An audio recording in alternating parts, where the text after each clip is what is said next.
Maybe the Princess Royal, but is she also the Queen of Shade? Harry may be breaking tradition, but Anne's breaking bad with these two former royals. There's no doubt that Princess Anne is a spitfire. Princess Anne reflects on 7 decades in the royal spotlight, and she may have more in common with Prince Harry and Meghan Markle than you think. The monarchy is reeling from a shocking claim. Was Meghan Markle really attempting to steal priceless royal jewels? The Duchess of Sussex was reportedly detained at Heathrow Airport under suspicion of attempting to leave the country with historic royal treasures. Meghan speaks out on something as serious as suicidal thoughts. These jewels, not just valuable but full of symbolic and historical weight, were allegedly in her luggage. What drove Meghan to this? Could it have been a misunderstanding? Or is there something more sinister at play? And now Princess Anne, who rarely speaks publicly, has broken her silence, dropping bombshell accusations that could change everything we thought we knew about Meghan. This isn't just about jewels, it's about trust, betrayal, and the royal legacy itself. Before we dive deeper, make sure to hit that like button, subscribe, and turn on notifications to stay updated. Now, let's break down this explosive story. A royal scandal unfolds how the world reacted. It all began on an otherwise quiet Tuesday morning. A rumor turned into one of the most explosive royal scandals in history. News spread fast.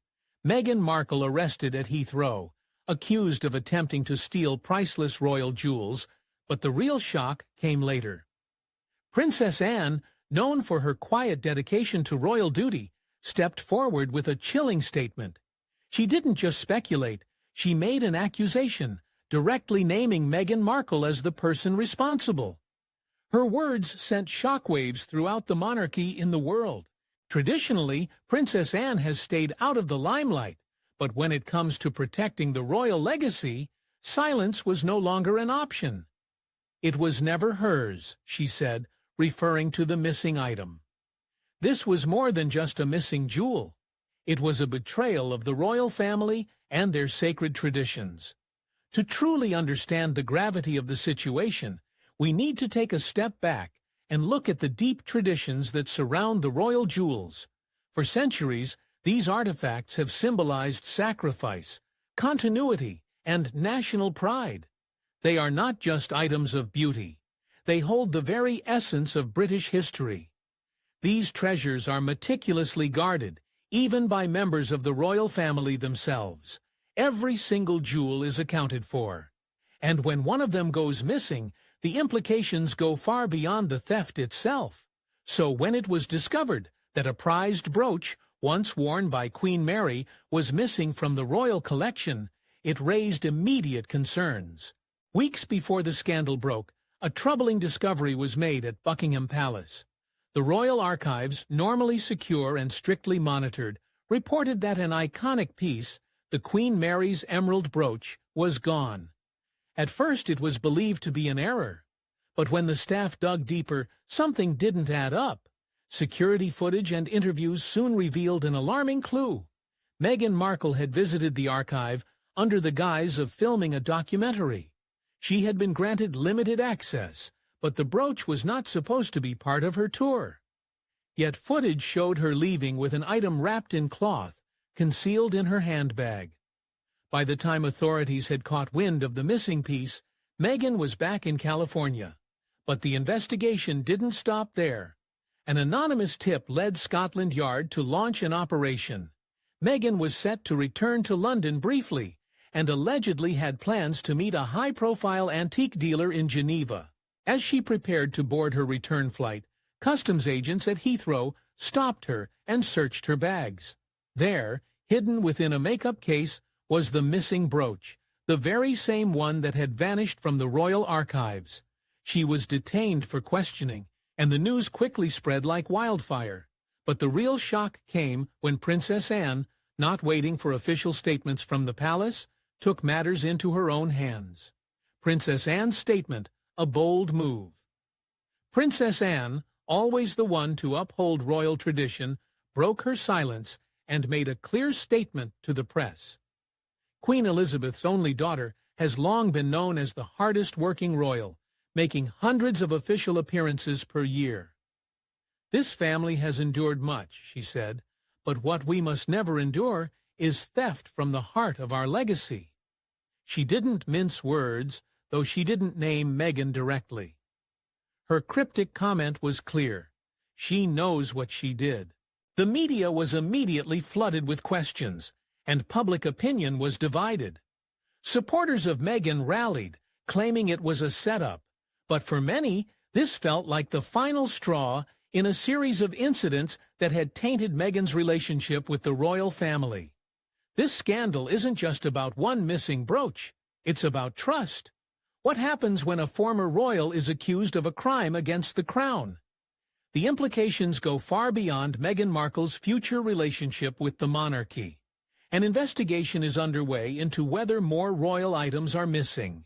Was this a one-time lapse in judgment, or is there a deeper issue at play?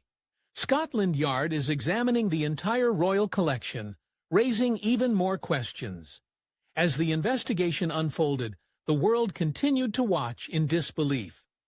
Initial reports focused on a single missing item, the Queen Mary's emerald brooch, but as details poured in, the scope of the situation grew far more troubling.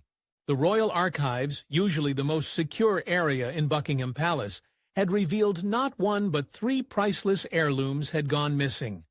Alongside the brooch, a sapphire ring once owned by Princess Margaret and a diamond-studded hairpin of Queen Charlotte had vanished without a trace. The list of suspects became narrower, and all eyes turned to Meghan Markle. This was no longer just about a lost brooch. It had become a full-blown crisis. Princess Anne, known for her measured and calculated demeanor, had already made her statement to the press. But behind the scenes, she was taking action. Her private meeting with King Charles was nothing short of decisive. "We cannot protect her from consequences," she firmly stated. The monarchy was now facing a scandal that threatened its very foundation.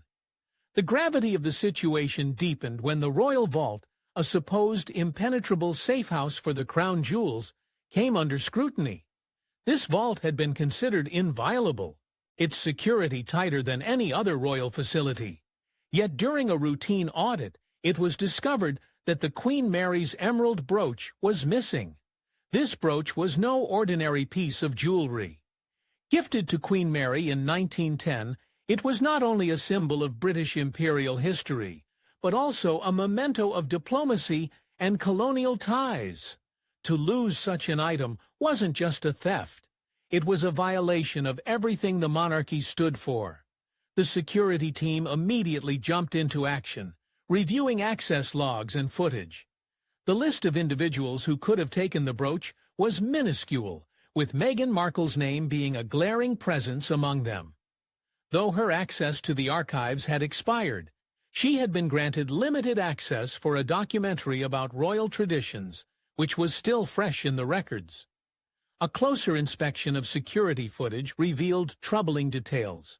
Meghan Markle had entered the royal archives under the pretext of filming for a documentary titled Symbols of the Crown. The project was meant to offer a respectful insight into royal traditions, but it had opened a door no one expected her to walk through. Surveillance footage from the day showed Meghan dismissing her escort and asking for privacy, claiming she needed time to record a personal tribute. What she did during the remaining 45 minutes was now at the center of a criminal investigation. Despite the limited cameras within the vault, corridor footage revealed that Meghan had visited a restricted section housing valuable crown relics, including the missing brooch. Investigators found that her access had been extended through a clerical error, allowing her to access areas that were not included in her approved list. The vault's biometric lock had been accessed with a temporary code that was set up for her visit, and it was still active during the time of the brooch's disappearance. As the investigation intensified, suspicions grew.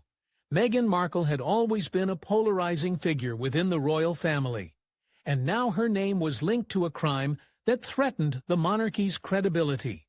speculation regarding her motives began to swirl. Financially, the Sussexes were not struggling. Their luxurious lifestyle in California was far removed from the life of a struggling royal, but rumors about mounting legal issues and potential financial troubles surfaced. Was this theft an act of rebellion, a symbolic gesture against a family that she felt had ostracized her? Or was it a calculated move to extract value from the very institution that had once embraced her? Her public persona, once full of charity work and activism, had slowly shifted in recent months. The Duchess has certainly helped the charity. One item had sold out before she even arrived at the event.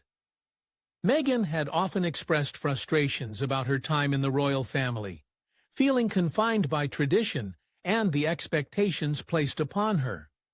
Was the disappearance of the brooch a symbolic act of defiance or something much darker? As news of the brooch's disappearance spread, Meghan Markle's legal team issued a statement denying all accusations. They maintained that Meghan had fully complied with authorities and that the claims were categorically false. But despite her firm denial, public opinion was fractured.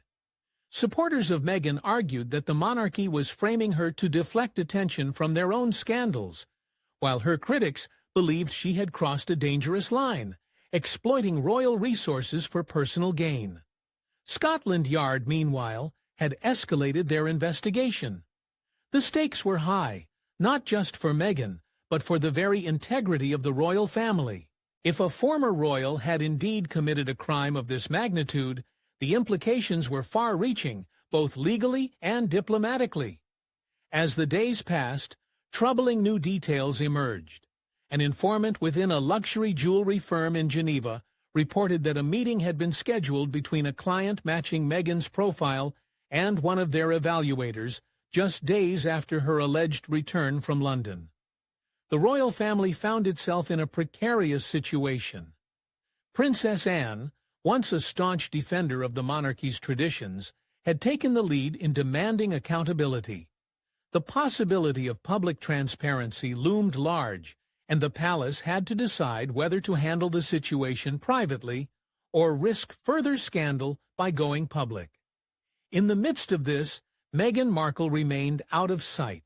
She canceled her scheduled public appearances, disappeared from social media, and retreated into the privacy of her home. Her absence to many only fueled the fire. Was it an admission of guilt? Was she preparing for a legal battle? Or was it simply a response to the emotional toll of the situation? The world held its breath as the investigation continued, and with every passing day, new questions surfaced. What would happen to the royal family's legacy if these allegations proved true? And how would Meghan Markle's place in history be remembered? Once a princess, now potentially a thief. The investigation into the missing Queen Mary Emerald brooch took yet another shocking turn when details surfaced of a luxury jewelry firm in Geneva having been contacted by a client who insisted on discretion and refused to provide the full description of the missing piece. The timing of this meeting, just days after the brooch's disappearance, raised serious concerns. The firm canceled the meeting once the story broke, but the implications were clear. The brooch had possibly been targeted for sale. Back at the palace, the mood was growing increasingly tense. Queen Camilla was reportedly devastated upon learning that the brooch, a piece she had worn in tribute to Queen Elizabeth II, had been taken. Prince William, known for his protective stance toward the monarchy, was furious, not only at the alleged theft, but at the storm of scandal engulfing his family. Meanwhile, King Charles, though publicly calm, issued a rare directive: full cooperation with law enforcement, no matter the titles involved. But it was a statement from an unexpected source, a palace aide who had been with Meghan Markle during her visit, that provided the final piece of the puzzle. The aide revealed something chilling. Meghan had been heard muttering to herself as she lingered in the archives. "They never valued me, but I'll show them I was worth something," she reportedly said. Harry and Meghan had a huge amount of control. With that, the narrative shifted from one of simple theft to something far more personal. Was Meghan's alleged act a desperate cry for recognition, a calculated move, or a statement from a woman who felt dismissed by history? Amidst the chaos, one figure in the royal family remained steadfast. Princess Anne, though rarely seeking the spotlight, found herself thrust into the center of this crisis. Known for her discipline and loyalty to duty, Anne had always been someone who acted decisively when necessary. When news of the missing brooch broke, she didn't engage in public outbursts or distractions. Instead, she demanded action, making it clear that this breach was about far more than a missing piece of jewelry. In private, Anne demanded a meeting with the head of the Royal Collection Trust. Behind closed doors at St. James's Palace, she asked a single question: was this negligence or deliberate? The response, leaning toward deliberate, was all Anne needed to launch a full-scale investigation. Investigation unfolds. A royal crime? Anne's investigation was not handled by palace aides or public relations teams. Instead, she assembled a trusted group of archivists, security officers, and even 2 former MI5 operatives hired in years past to handle sensitive matters. Their task was clear: reconstruct the timeline of events from the moment Meghan requested access to the archives to the moment the brooch was confirmed missing. The stakes were monumental. If the investigation proved that the brooch had simply been misplaced, accusing Meghan publicly could trigger severe legal consequences. But if it was determined that Meghan had intentionally taken the brooch, either to keep or sell, it would be nothing less than treason against the monarchy. Princess Anne's personal involvement was unprecedented. She pored over security footage, questioned staff, and even visited the archive chamber herself. Standing in the very spot where the brooch had once rested, Anne paused for a long moment. When asked if she was okay, her response was direct and deeply personal. "This isn't just a missing trinket. This is Queen Mary's last gift to my mother. You don't just misplace that." The investigation uncovered disturbing details that added a financial angle to the unfolding scandal.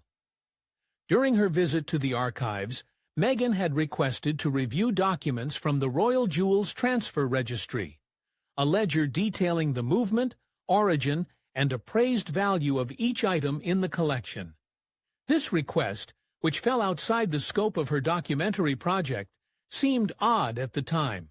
When asked why she wanted to see the documents, Meghan allegedly explained that she was interested in the historical context of the pieces. However, investigators believed there was more to it. The Queen Mary emerald brooch had been recently reappraised at nearly £4 million. Such information could easily be used for illicit purposes, including discreet inquiries into the black market. The idea that anyone, especially a former duchess, would reduce a priceless symbol of history to a mere price tag was both unfathomable and deeply troubling. Princess Anne had always operated in silence, methodically navigating the world of royal duty with grace and precision. Yet now, with the mounting evidence surrounding Meghan Markle and the missing Queen Mary emerald brooch, the situation was becoming too serious to ignore. As investigators dug deeper, it became clear that the Duchess of Sussex's actions were far more suspicious than anyone had initially believed. The breakthrough came when it was revealed that Meghan had used a temporary access code to enter the royal archives, an access code that should have expired days before her visit. The discovery of the override raised the stakes further. Someone with high clearance had altered the expiration date, narrowing the pool of suspects significantly. It wasn't just a careless mistake.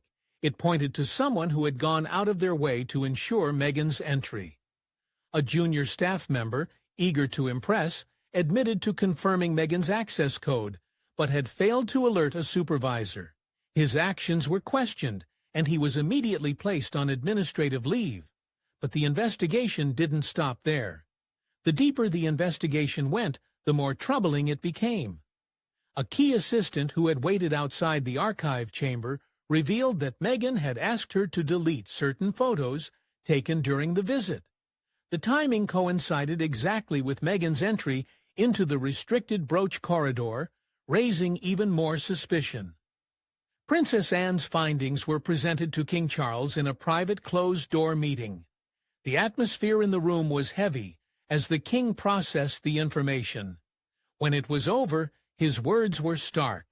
"Then we can no longer remain silent." But by that point, silence had already been shattered. A former staff member, disgruntled and eager to make a quick profit, had sold fragments of the story to a foreign tabloid.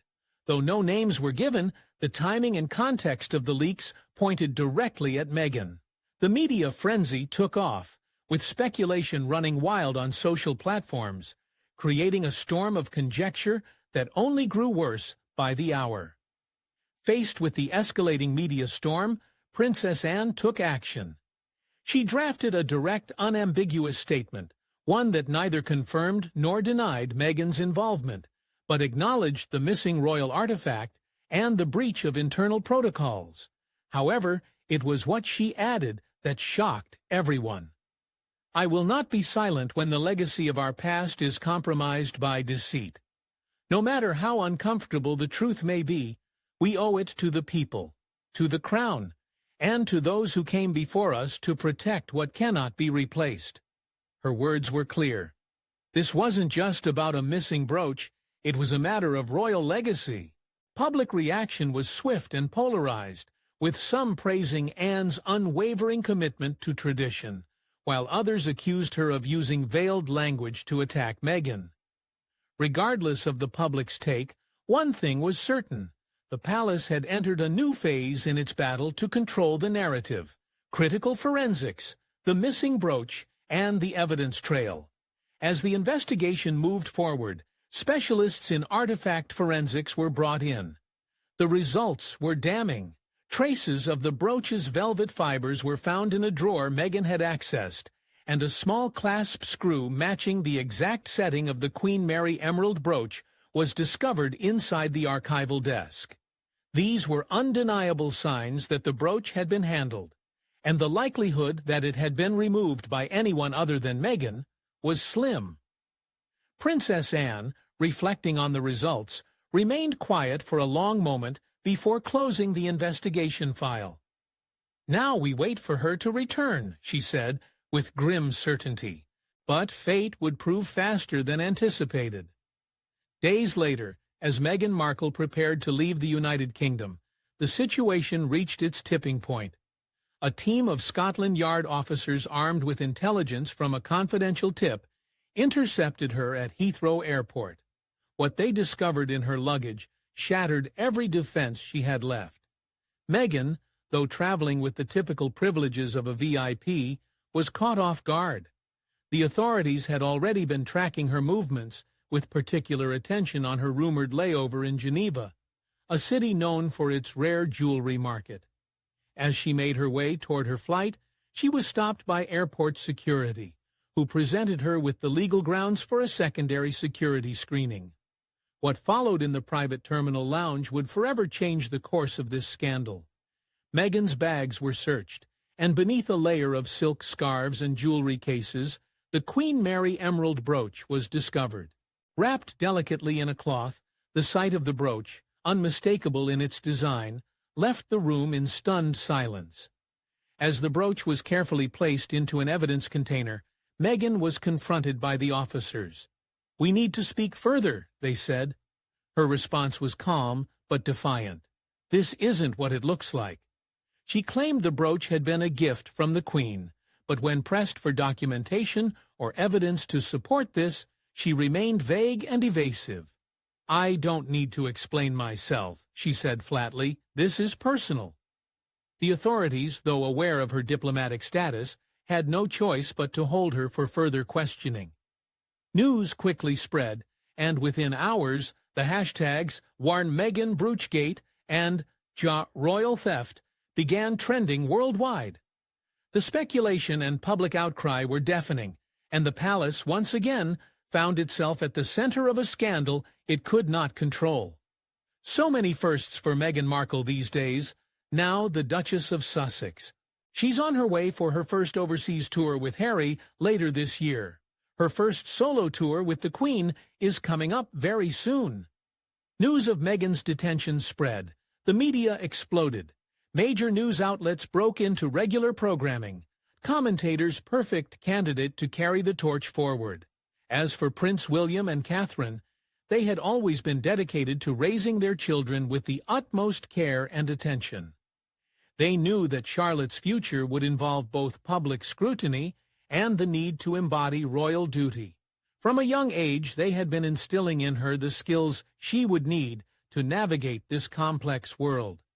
They taught her not only about the importance of the monarchy, but also how to balance her royal responsibilities with her own personal development.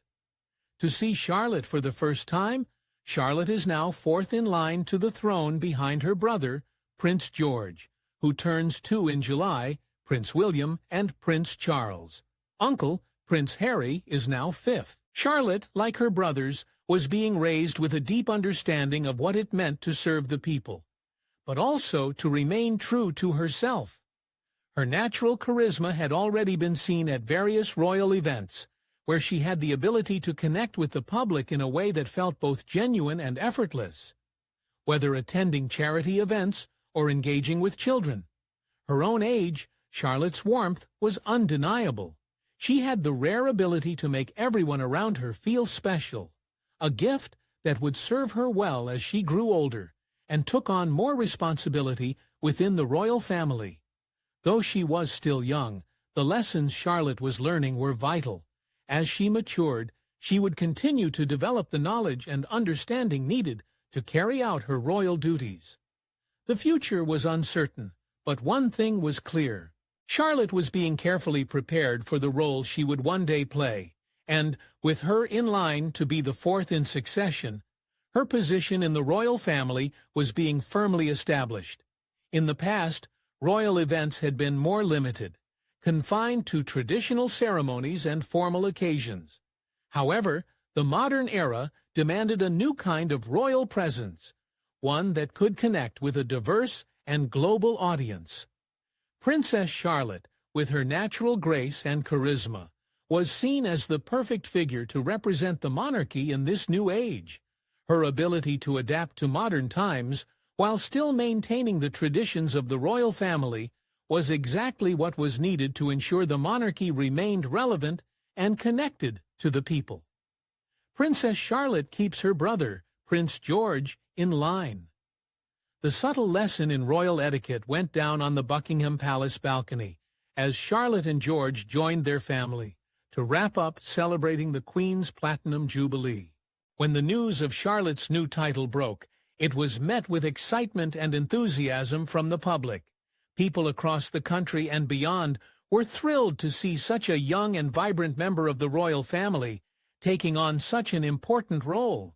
There was a genuine sense of joy and anticipation as people looked forward to watching Charlotte grow and mature into her responsibilities.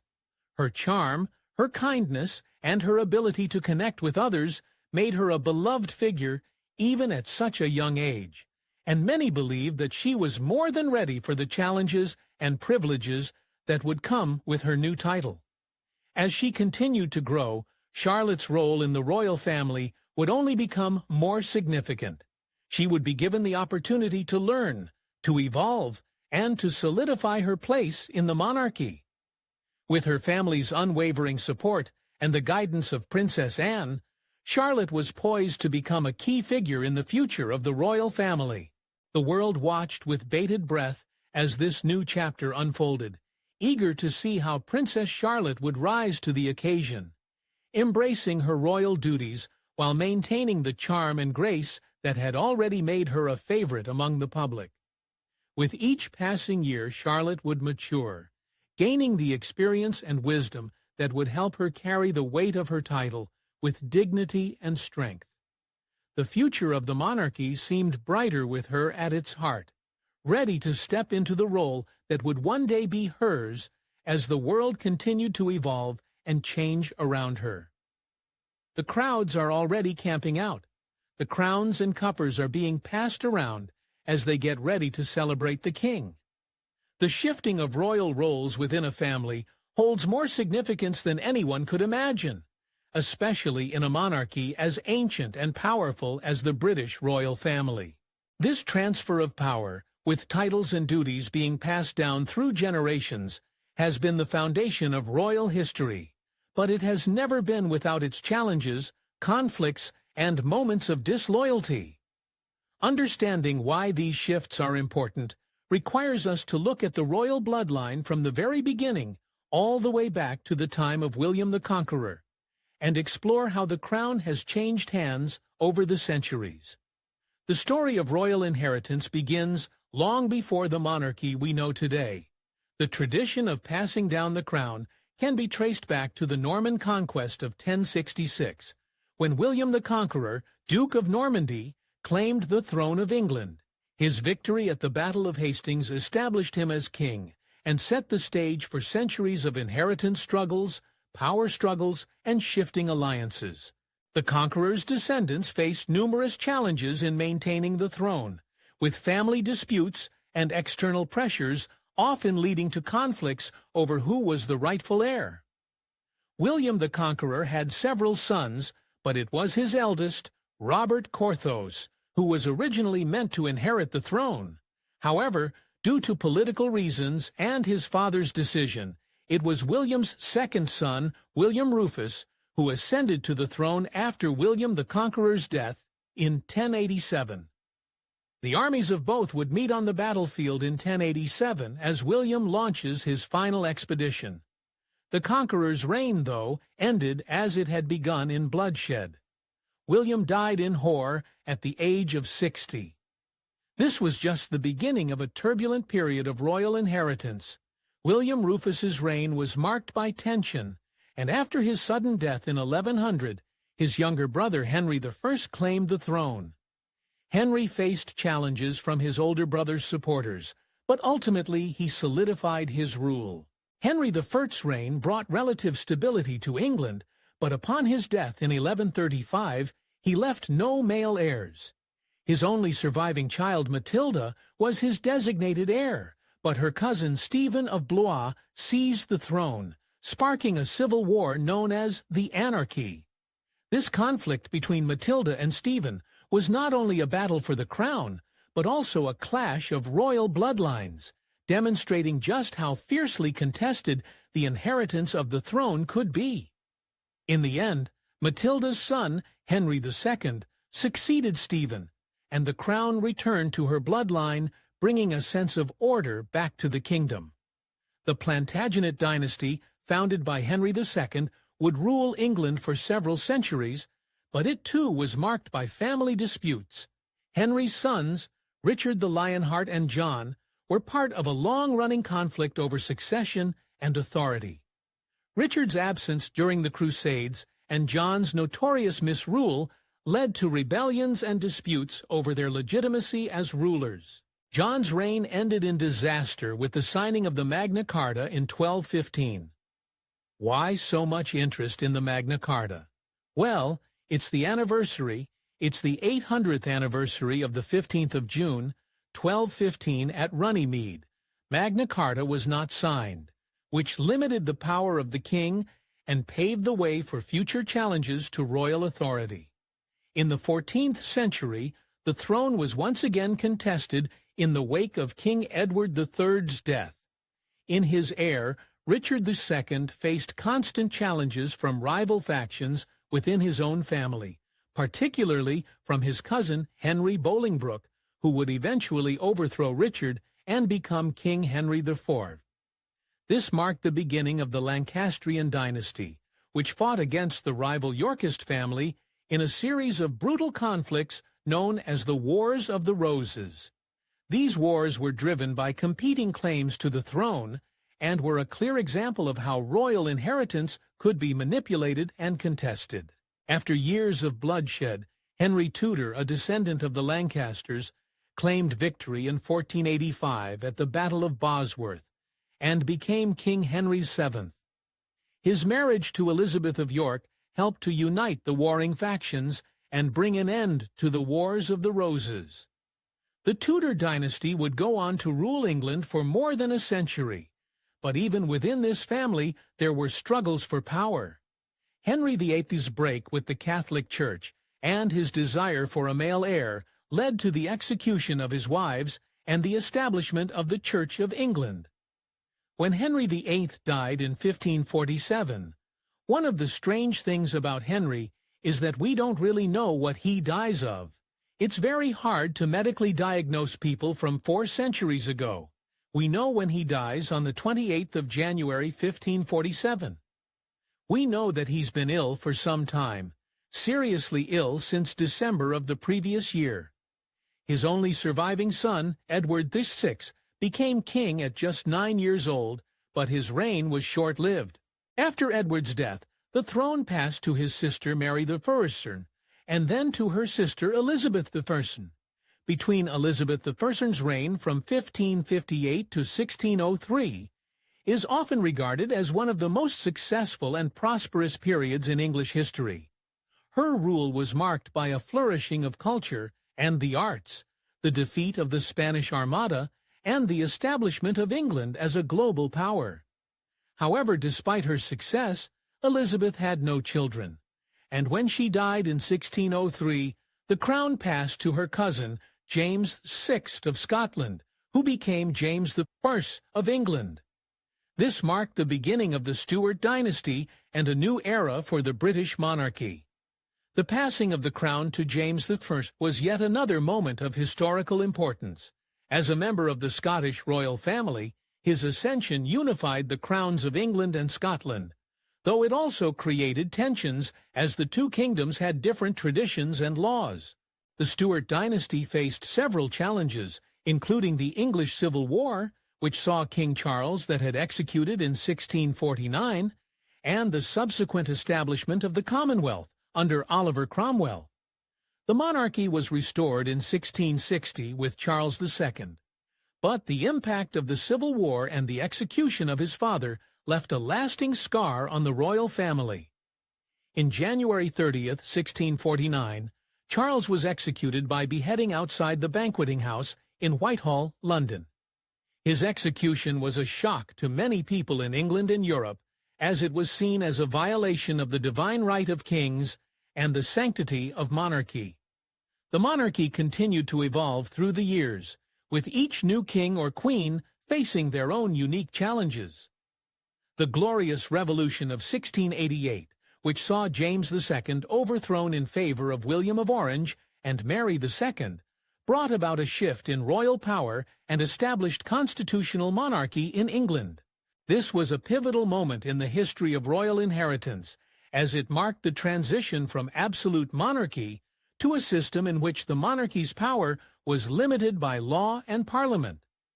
The 18th century saw the rise of the Hanoverian dynasty, which began with George I in 1714.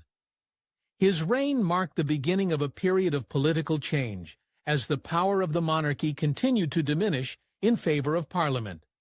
George III, known for his mental health struggles, became a symbol of the monarchy's troubles during the American Revolution, while his son George IV was known for his extravagant lifestyle. The monarchy continued to evolve during the Victorian era under Queen Victoria, whose long reign saw the British Empire reach its height. Queen Victoria's death in 1901 brought about the ascension of her son, Edward VII, and ushered in the Edwardian era. His son, George V, was the first British monarch to use the title King of the United Kingdom, rather than King of England, after the union of the crowns of England and Scotland. George V was born on June 3, 1865, at Marlborough House in London, England. He was the second son of King Edward VII and Queen Alexandra.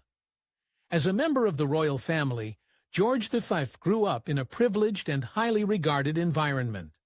The 20th century was a time of upheaval, with 2 world wars and the decline of the British Empire.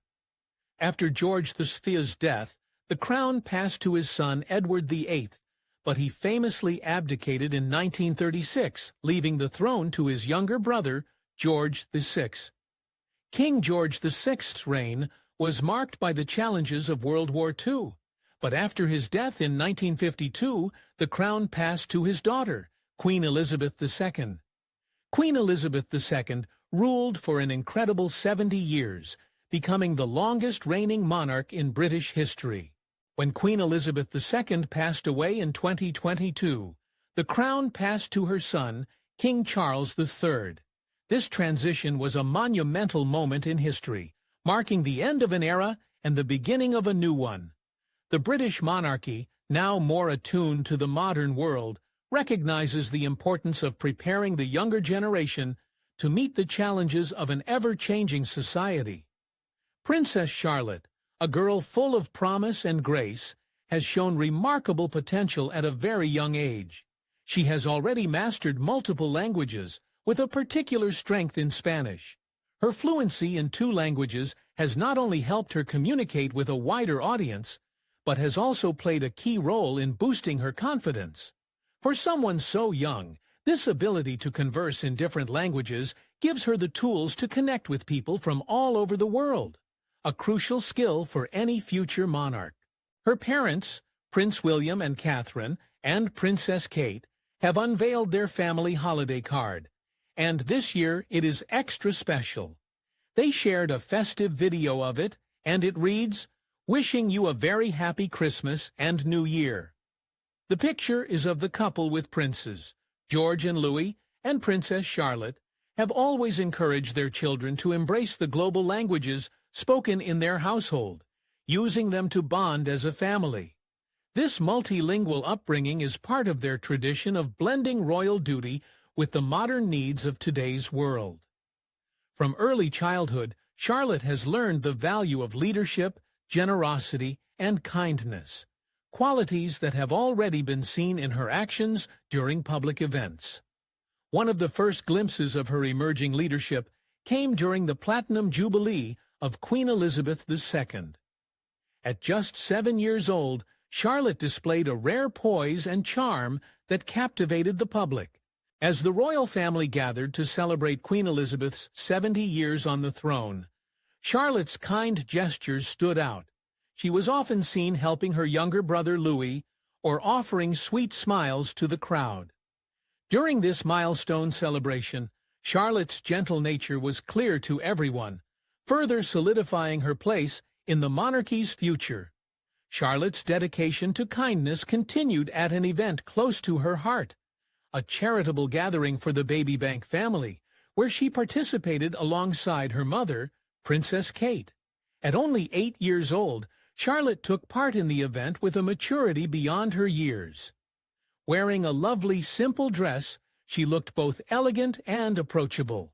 The royal family's emphasis on helping those in need was evident as Charlotte, along with her brothers, carefully selected gifts to be distributed to less fortunate families. Charlotte's attentiveness in giving gifts was noticed by many, showing that, even at such a young age, she understood the value of generosity. Her mother, Princess Kate, was immensely proud of her children's involvement in the event. Kate spoke about how important it was for children, especially during vacations, to understand the significance of giving back. Volunteering teaches them the value of generosity, she said, explaining how small acts of kindness could make a big impact in a world that needed it. At public events, Charlotte's style and presence are unmistakable. She wears dresses that reflect both her royal heritage and her modern upbringing, a perfect blend of tradition and youth. At King Charles's coronation ceremony, Charlotte stepped into the hall with a confidence that was almost surreal for someone her age. As the ceremony unfolded, she stood by her family, looking content and assured. When her father, Prince William, took the stage to deliver a heartfelt speech in honor of King Charles, Charlotte's excitement was palpable. He pointed to her father with a sense of pride and whispered to her brother, "Look, that's Dad."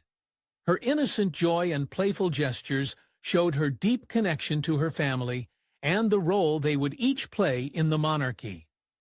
In a lighter moment, Charlotte was seen mouthing the lyrics to Taylor Swift's Roar, a playful nod to her individuality. Her ability to blend royal duty with her unique personality captured the hearts of the public. Her mother, Kate, was delighted to see her daughter so happy and carefree, a reminder of the joyful spirit that still exists within the royal family. Princess Charlotte's journey began in 2015, when Prince William and Catherine announced their second pregnancy. The Prince William and his wife Kate Middleton have announced that they are expecting their second child, April of next year, just in time for their 4th wedding anniversary. The news created a global stir, with people eagerly awaiting the birth of the royal baby. The world watched in anticipation as the countdown began. What would the gender of the royal baby be? After a great deal of excitement, Princess Charlotte was born on May 2, 2015, to the delight of royal watchers and well-wishers worldwide. Her arrival was a momentous occasion, marking the birth of a new princess who would soon take her place in the royal family. The birth of Princess Charlotte was carefully planned and attended to by a top-tier medical team. She was born at St. Mary's Hospital in London, the same place where her brother George had been born. The team of doctors and specialists ensured that everything went smoothly for Catherine, who was surrounded by her family during the birth. The news of Charlotte's arrival was shared worldwide, bringing joy to the public and a fresh sense of excitement to the monarchy. As Charlotte grew, it became clear that she was taking a special place within the royal family. Known for her poised demeanor and thoughtful gestures, she quickly gained the affection of the public. Despite being a younger sibling, Charlotte has always displayed a unique strength, one that sets her apart. Unlike her brothers, who will follow the traditional line of succession, Charlotte's position is secure, but not as immediately significant. Still, she carries a sense of responsibility that is beyond her years. Financially, Princess Charlotte is already in a strong position. It's no surprise that Princess Charlotte resembles at least one of her parents. But which other royals does she take after? Keep watching for what the experts say. With her net worth estimated to be considerable for someone so young, while her brothers may hold the crown in the future, Charlotte's financial independence is already being nurtured. The royal family's wealth continues to grow, and Charlotte will be part of that continued legacy, carrying her own financial weight as she matures. As Princess Charlotte continues to grow and take on more royal responsibilities, she is proving to be a young royal with a promising future. With her educational background, her confidence, and her kindness, she is well on her way to becoming an important figure in the monarchy. The monarchy itself has evolved, and Princess Charlotte is an integral part of that future, bringing both tradition and modernity into a new era for the British royal family. Princess Charlotte is quickly making a name for herself as a fashion icon, and it's no surprise. With her effortless elegance and graceful style, she has captured the attention of the world, much like her mother Kate. Recently, Charlotte was spotted wearing a charming $68 shawl, and the moment she stepped onto the scene, something remarkable happened. The website where the shawl was sold saw an unexpected surge in orders, with customers rushing to grab the same piece. This event, dubbed the Princess Charlotte effect, is a testament to just how much influence this young royal already holds over fashion trends. For someone so young, Charlotte's impact on fashion is extraordinary. From cozy cardigans to vibrant, colorful skirts, her clothing choices are adored by people around the world. Her ability to blend comfort with style has made her a trendsetter, and it's no wonder that parents often look to Charlotte as a role model for what to dress their own children in. Her first day at nursery school was a moment that didn't go unnoticed. The outfit she wore that day set a new trend, proving that Charlotte's fashion sense is not only admired, but also influential. She has become a style icon for young children everywhere, and it's clear that her influence will only grow as she continues to mature. What did the pattern on Princess Charlotte's outfit mean? This young princess stole the show in more ways than one, although many eyes were on King Charles III during his coronation. Charlotte's fashion sense reflects not just her own personality, but also the royal family's modern approach to parenting. Her mother, Kate, has always been known for her impeccable style, and now it seems that Charlotte is following in her footsteps. Whether attending a royal event or simply enjoying family outings, Charlotte's clothing choices make a statement, and the public takes notice. In September 2022, Kate released a heartfelt video discussing her recovery from cancer and how her family, for all the wonderful messages of support, and for your understanding whilst I've been recovering from surgery. Particularly her children had been a vital part of her healing. She spoke about the importance of family and how they make the most of their outdoor outings, enjoying each other's company. This video highlighted how close-knit the royal family is, with Kate and William focusing on their children's happiness and well-being. Prince William also shared his joy about fatherhood during an interview, revealing how much he treasures spending time with his children. He expressed that seeing them grow and sharing everyday moments with them has been one of the most fulfilling parts of his life. It's clear that William is deeply committed to being an active, hands-on father, always there for Charlotte, Prince George, and Prince Louis. The royal family may be in the public eye, but at home they share a love for each other that is just like any other family. As the oldest of the three siblings, Prince George is next in line to the throne and will one day become king. But for now, it's Princess Charlotte who holds the title of royal princess. While George prepares for his future responsibilities as monarch, Charlotte is already showing the world that she is ready to play an important role in the royal family. Her title may not give her immediate authority, but it carries great significance, especially as the monarchy continues to evolve. Princess Charlotte is a bridge between the monarchy's rich traditions and the modern world. She represents the future of the royal family, a future that embraces both heritage and change. The royal family, once seen as a symbol of tradition, is now adapting to a world that demands a more contemporary approach. Charlotte is at the heart of this transformation. Her combination of poise, charm, and modern style shows that the monarchy can retain its historical significance while also connecting with younger generations. Charlotte's ability to blend tradition and modernity is what makes her so captivating to the public, and it's what will ensure her place in the monarchy's future. In addition to her role as a fashion icon, Charlotte's influence extends beyond just clothing. Her actions, her kindness, and the way she interacts with her family and the public show that she is more than just a pretty face. The future of the monarchy, with Princess Charlotte as one of its key figures, is brighter than ever. As she grows and matures, Charlotte's role in the royal family will continue to evolve. She will undoubtedly face new responsibilities and challenges, but one thing is certain: Charlotte will face them with grace, confidence, and a sense of purpose. Share your thoughts about this video in the comments section.